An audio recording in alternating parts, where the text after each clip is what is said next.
Soy Fernando del Moral.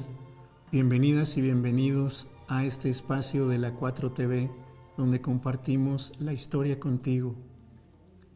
Fue un 10 de marzo de 1951 cuando los trabajadores mineros se hicieron presentes en la Ciudad de México y llegaron a la Plaza de la Constitución para hacer valer sus derechos constitucionales de petición y de audiencia con el entonces presidente Miguel Alemán, quien faltó a ellos y no los recibió. Les fueron cerradas las puertas de Palacio Nacional, como cerrada fue la posición de la Autoridad Laboral Federal, en tanto mantenía una actitud represiva sobre un movimiento obrero que a través del gremio minero se había salido del control gubernamental impuesto en ese sexenio, que era un control mediante la imposición de líderes corruptos en los sindicatos nacionales. Esta vanguardia de 4,000 trabajadores mineros había emprendido una larga marcha el 20 de enero de 1951 desde sus lugares de trabajo en Palau, Cloete y Nueva Rosita, en la región carbonífera de Coahuila, caminando durante 50 días 1,500 kilómetros hasta la capital, para recurrir a la voluntad política del presidente y que éste coadyuvara a resolver una huelga justa que se había apegado a derecho, pero cuyos trabajadores habían sido objeto de agresiones y buscaba ser extinguida por una autoridad federal complaciente con los intereses de una empresa extranjera. Las hostilidades con un estado de sitio contra los mineros habían empezado tras declararse la huelga, y desde antes de la marcha, el gobierno federal rompió el orden social al optar por la represión utilizando al ejército, que violentó las garantías individuales en Coahuila, donde el presidente tenía de gobernador a un amigo suyo. Una marcha de esas dimensiones se convirtió en noticia nacional porque representó una movilización extraordinaria de trabajadores. Se le llamó la Caravana del Hambre porque a los mineros la injusticia laboral los había llevado a una situación tan difícil como la falta del sustento diario para ellos y sus familias. En la marcha participaron también 30 niños y 100 mujeres compañeras de los mineros, de las que pudieron ir porque el resto se quedó al cuidado de sus familias. Y despertó la solidaridad de quienes les compartieron su pan y su ayuda en ciudades y carreteras por donde pasaron los mineros. Y ellos hicieron lo mismo hacia otras manos, las de los indígenas otomíes, que los vieron desde la miseria extrema en la que sobrevivían cuando atravesaron el páramo de esa región marginada del Mezquital en el estado de Hidalgo. Como era costumbre de la prensa proclive al gobierno, a los marchistas se les tildó de antipatriotas y agitadores, en tanto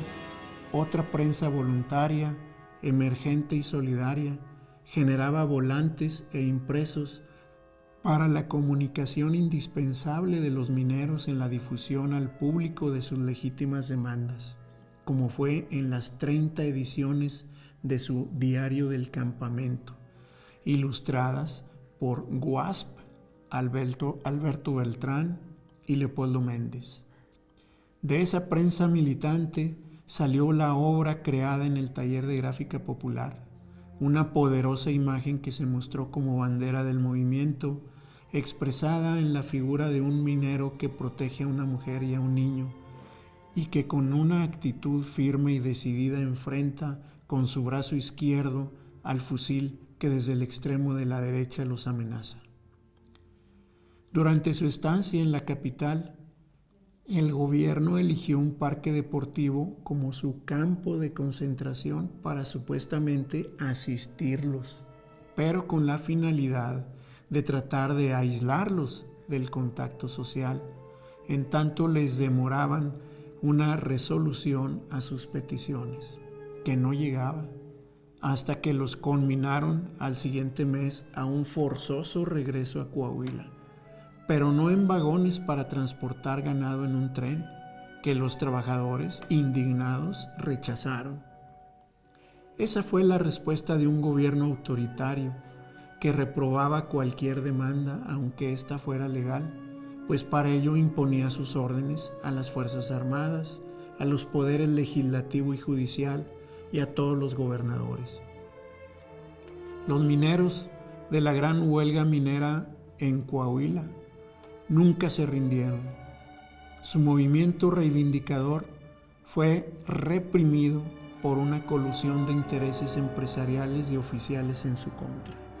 Los trabajadores declararon: que la opinión juzgue estos hechos y que la historia recoja y precise la responsabilidad de los funcionarios que nos han negado el amparo de la ley,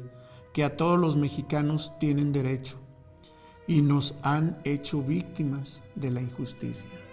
Fueron las palabras finales del comité de huelga el 27 de abril de 1951.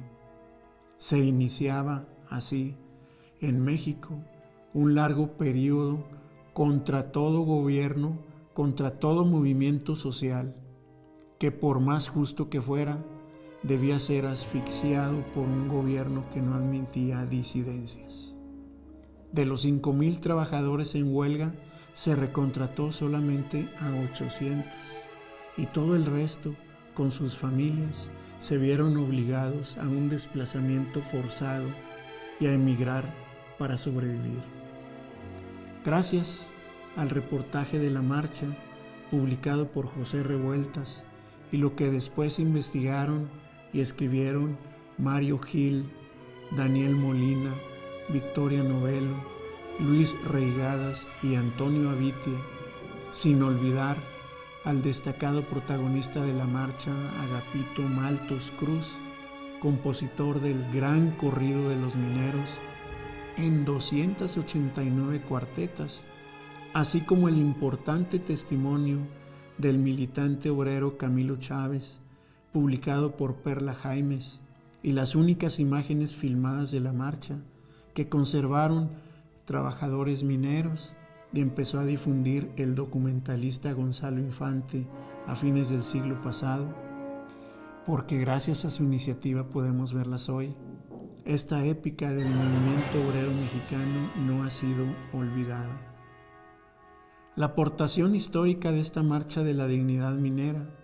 es que sentó un precedente y trascendió en el país como un ejemplo que fue emulado en los años venideros por otros movimientos laborales, indígenas, campesinos, estudiantiles, civiles y políticos, como las marchas hacia la Ciudad de México, encabezadas por Salvador Nava, que protestó contra la imposición federal de un gobernador en San Luis Potosí, o la del éxodo por la democracia del entonces dirigente local en Tabasco, Andrés Manuel López Obrador, ambas en 1991, y muchas otras marchas que en el siglo XXI recuerdan que los derechos constitucionales en México también se defienden dando un paso al frente, caminando hacia adelante, a donde las demandas por una vida mejor y las reivindicaciones sociales lo reclamen. Los mineros de esta gran huelga en Coahuila nunca se rindieron. Su movimiento reivindicador fue reprimido por una colusión de intereses empresariales y oficiales en su contra. Los trabajadores declararon: que la opinión juzgue estos hechos y que la historia recoja y precise la responsabilidad de los funcionarios que nos han negado el amparo de la ley, a que todos los mexicanos tienen derecho y nos han hecho víctimas de la injusticia. Fueron las palabras finales del comité de huelga el 27 de abril de 1951. Se iniciaba así en México un largo periodo contra todo movimiento social que, por más justo que fuera, debía ser asfixiado por un gobierno que no admitía disidencias. De los 5,000 trabajadores en huelga, se recontrató solamente a 800, y todo el resto, con sus familias, se vieron obligados a un desplazamiento forzado y a emigrar para sobrevivir. Muchas gracias.